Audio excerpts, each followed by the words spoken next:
ব্যক্তি, আর তিনি জন্মগ্রহণ করেছেন পশ্চিমবঙ্গ রাজ্যের বীরভূম জেলার একচক্রা গ্রামে। ঠিক আছে, আপনারা যদি কখনো যান ওখানে যাবেন দর্শন করার জন্য নিত্যানন্দ প্রভুর আবির্ভাব ভূমি। তো সেই শ্রীমৎ নিত্যানন্দ প্রভু তিনি যখন শ্রীবাস অঙ্গনে প্রায় সময় এসে থাকতেন, তো এই শ্রীবাস ঠাকুরকে শ্রী চৈতন্য মহাপ্রভু নিত্যানন্দের প্রতি শ্রীবাসের কেমন প্রেম, কেমন ভক্তি, কেমন ভালোবাসা, সেটা তিনি পরীক্ষা করবেন। কে?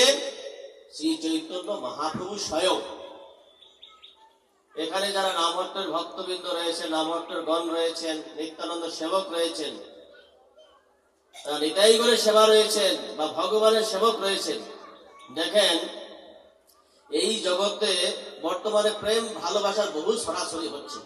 আগে মানুষের মধ্যে অত প্রেম ভালোবাসা ছিল না, ঠিক আছে, ভয় পাইতো এই সমস্ত ভালোবাসাবাসি করতে। এখন আর ভয় ডর নাই, সব এই মোবাইলের মধ্যে ঢুকে গিয়েছে। ঠিক আছে, তো এখন মোবাইলেই প্রেম হয়, আবার মোবাইলেই ব্রেকআপ হয়ে যায়।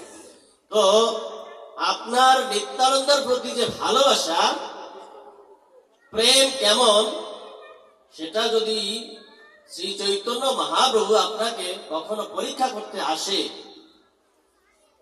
আপনি কি পারবেন মহাপ্রভুর কথা অবাধ্য হতে, অস্বীকার করতে, মহাপ্রভু মান্যতা না দিতে?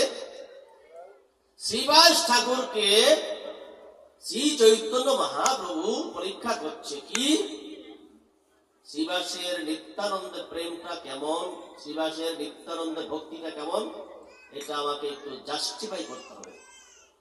শ্রী চৈতন্য মহাপ্রভু সে শ্রীবাসকে বলছে, আরে শ্রীবাস, তোমার ঘরে যে একটা লোক আসে, এই লোকটাকে তুমি চেনো? হ্যাঁ, এ কিন্তু স্বভাবে ভালো না, এদের স্বভাব খুব খারাপ। এ জানো, এ লোকেরা যখন সে রাস্তা দিয়ে হাঁটে, যখন সুন্দরী সুন্দরী মেয়েদের দেখে, আর ওদেরকে এরকম আই লাভ ইউ বলে, আমাকে বিয়ে করো এরকম বলবে। দেখো তোমার স্ত্রীকে না কখন আবার ভাগিয়ে ভুগিয়ে নিয়ে যায়, সাবধান। বলেন, স্বয়ং মহাপ্রভু, আর কেউ না, যদি অদ্বৈত প্রভু বলতো, যদি শ্রী গদাধর প্রভু বলতো, তা একটা মারা যেত। স্বয়ং মহাপ্রভু বলছে, কাকে বলছে? শ্রীবাসকে বলছে। এ কিন্তু যাতে মাতাল, এর স্বভাব চরিত্র ভালো না, এ কখন কি উল্টাপাল্টা করবে, সে তোমার একটা কেলেঙ্কারি হয়ে যাবে, তোমার একটা দুর্নাম হয়ে যাবে, সাবধান, একে বেশি ঘরে জায়গা দেবে না। এখন বলুন, আপনার ক্ষেত্রে যদি মহাপ্রভু এরকম স্বপ্নে বা সাক্ষাতে এসে আর নিত্যানন্দ প্রভুর ব্যাপারে যদি এরকম কিছু বলে, আপনি কি করবেন? আপনারা কি করবেন আমি জানি না। আমাকে যদি বলে, মহাপ্রভু আপনি যেটা বলছেন আমি জানতাম না, আজকের থেকে নিত্যানন্দের দরজা শ্রীবাসের অঙ্গনে বন্ধ, শ্রীবাস না শুভকের অঙ্গনে বন্ধ, ঠিক আছে। কিন্তু শ্রীবাস ঠাকুর শ্রী চৈতন্য মহাপ্রভুর ভাব বুঝতে পারলেন। বুঝতে পেরে শ্রী চৈতন্য মহাপ্রভুকে বললেন, তোমার একটা নাম না চতুরের শিরোমণি? হ্যাঁ, চতুরের শিরোমণি, তাতে কি হয়েছে তোমার? তাই কিনা? হ্যাঁ তাই, যে তুমি, তোমার একটা নাম হলো, তোমার কত নাম আছে, তোমার একটা নাম চতুরের শিরোমণি, আর সেই চতুরের শিরোমণির ভক্ত হলাম আমরা, পার্শ্বদ হলাম আমরা, সঙ্গী হলাম আমরা। এই চালাকি কিছুটা আমাদের মধ্যে আছে। তোমার ওই চালাকি শ্রীবাস অঙ্গনের বাইরে গিয়ে দেখো বিকায় কিনা, বেচা বিক্রি হয় কিনা। তোমার ওই চালাকি শ্রীবাস অঙ্গনে চলবে না। তুমি যতই দুর্নাম করো, নিন্দা করো, তুমি যা বলেছ, আমি এর চেয়ে শতগুণ নিত্যানন্দের চরণে আমার স্ত্রী সহ মন প্রাণ সমর্পণ করে তার সেবা করবো। তাহলে চিন্তা করে দেখো পরিস্থিতিটা কি, নিত্যানন্দের প্রতি তার প্রেমটা কেমন, ভাবটা কেমন। আমাদেরকে সেই রকম মানে ভাবিত হয়ে যদি আমরা এই সংসার যাত্রা নির্বাহ করতে পারি, নিত্যানন্দ কেন্দ্র করে, মহাপ্রভুকে কেন্দ্র করে যদি আমরা সংসার যাত্রা নির্বাহ করতে পারি, তাহলে কেবল সেই সংসার নিত্যানন্দময় হবে, আনন্দময় হবে, বৈকুণ্ঠময় হয়ে উঠবে। সকল যাতনা থেকে আমরা পরিত্রাণ লাভ করতে পারবো। কত ঘরে ঘরে এখনো অনেক মাতাজি ভক্ত হয়েছে, পিতাজি হচ্ছে না। অনেক পিতাজি হচ্ছে, মাতাজি হচ্ছে না। কিসের অভাব? কার অভাব? নিত্যানন্দের করুণার অভাব, কৃপার অভাব।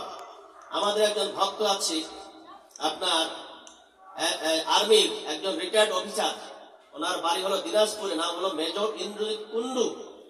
বুঝতে পারছেন? মানে উনি একজন মেডিসিন বিশেষজ্ঞ ডাক্তার, মেডিসিন আপনার সিএমএস এর মেজর।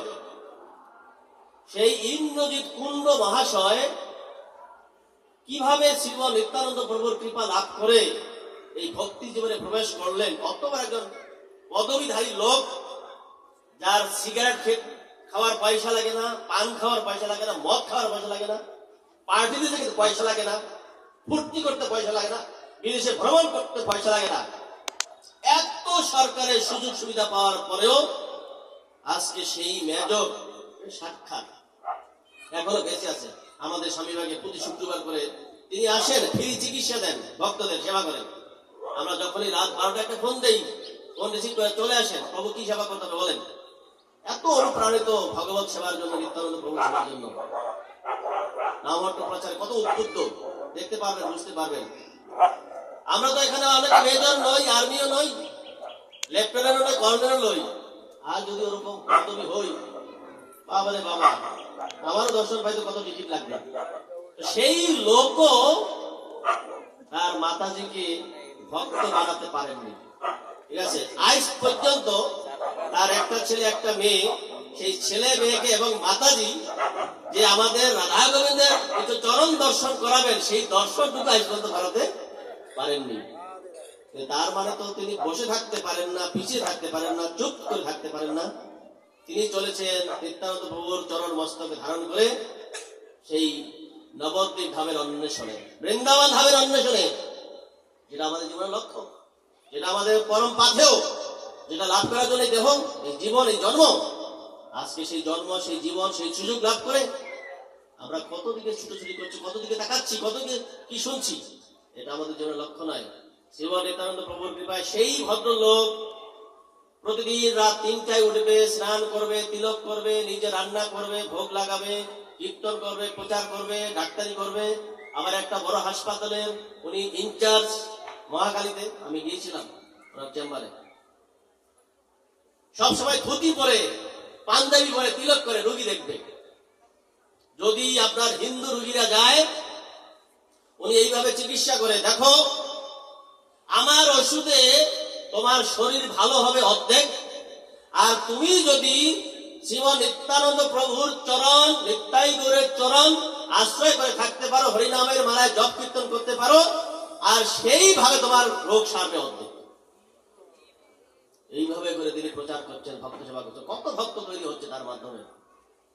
সেই মুরারি গুপ্তের মতো হাত ধরলেই রোগ ভালো হয়ে যায়, দর্শন করে রোগ ভালো হয়ে যায়, তার কথা শুনে রোগ ভালো হয়ে যায়। গিয়ে বলে ডাক্তার বাবু, কত ডাক্তার দেখাই, কত পেশেন্ট করি, কত পরীক্ষা করাই, রোগ ধরতে পারে না, রোগ ভালো হয় না, অচল দেয় না। কিন্তু আপনার কাছে আসলে কোনো পরীক্ষা নিরীক্ষা নাই, কোনো কিছু নাই, আপনি কত সুন্দর একটু কথা বলেন, আপনাকে দেখলেই আমার সমস্ত হৃদয়ের মানে রোগ ব্যাধি দূর হয়ে যায়। এটাই তো গুণ। তোমার মানে বৈষ্ণবের দর্শন করে, গঙ্গার পরশ হইলে পশ্চাতে পাবন, দর্শনে পবিত্র করে এই তোমার বৈষ্ণব দর্শন মাত্রেই কোটি গঙ্গা স্নানের সেই ফল আমরা লাভ করতে পারি। আর শ্রীম নিত্যানন্দ প্রভু এইভাবে করে আজকে আমাদের যে অপার করুণা আমাদের মাঝে মানে বিতরণ করে গেলেন। কে এমন দুর্গতি সম্পন্ন আছে, কুমতি সম্পন্ন লোক আছে, কে এমন দুর্গতি সম্পন্ন লোক আছে যে শ্রীম নিত্যানন্দ চরণ আশ্রয় ব্যক্তি রেখে তার জীবন যাত্রা নির্বাহ করবে, সংসার যাত্রা নির্বাহ করবে। এটা সংসার হবে না, সেই সংসার আগুন ধাউল করে জ্বলবে। এই আগুনের জীবন দশায় থাকতো আমরা জলে পুড়ে মরবো, আর দেখো প্রাণ ত্যাগ করলে আমরা জলে পুড়ে ছাই হয়ে যাব। যদি আমরা বাঁচতে চাই, প্রেম আনন্দ লাভ করতে চাই, আমাদের জীবনে ধন্য সার্থক করতে চাই, সার্থক করার জন্য সেই প্রেম অবতার শ্রীম নিত্যানন্দ প্রভু আবদ্ধ করুণা শুধু কাটিয়া মহান। যে করুণা, যে প্রেম, যে দান কখনো কোনো কালে জগতের মানুষের দান করা হয়নি।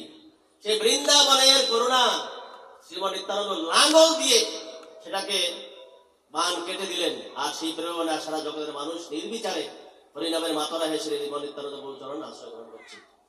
আমরা সেই শ্রীমান নিত্যানন্দ প্রভুর এই শুভ দিনে আমরা তার শ্রীপাদ পদ্মে আমরা এই প্রার্থনা করব, এই আকুতি করব, এই নিবেদন করব আমাদের এই পাপন্তময় জীবনে। হে প্রভু, আপনার জীবনে বহু পাতকী গ্রহণ করেছেন, আমাদের মতো পতিত পাতকী জীবনকে আপনি গ্রহণ করে আস্বাদন করে আমাদের জীবনকে আপনি ধন্য ও সার্থক করেন। আমরা যেন আপনার প্রেমে উন্মুক্ত হয়ে আমরা আমাদের জীবনকে ধন্য ও সার্থক করতে পারি।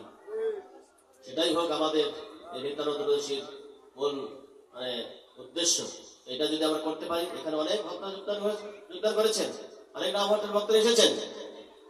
তো নিত্যানন্দের নাম বলতেই ভক্ত হয়ে যায়, নিত্যানন্দের নাম বলতেই মানুষ নিত্যানন্দের আশ্রয় গ্রহণ করে। এইভাবে গ্রামগঞ্জে আপনারা এই নামভক্ত প্রচার বৃদ্ধি করুন, সম্প্রসারণ করুন। এইভাবে করে আমরা জীবন নিত্যানন্দ প্রভুর আমরা সাক্ষাৎ সেই কৃপা আশীর্বাদ লাভ করতে পারবো। তো সেই কৃপা আশীর্বাদ লাভের মধ্য দিয়ে আমাদের এই সংসার জীবন, গৃহস্থ জীবন লাভের একমাত্র উপায় হলো নিত্যানন্দ প্রভুর চরণ আশ্রয়।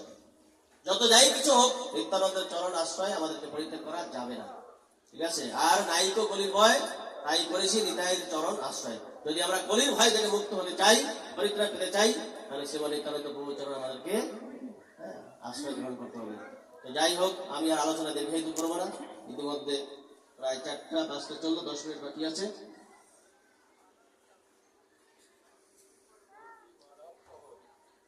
আমাদের বৈদ্য বাড়ি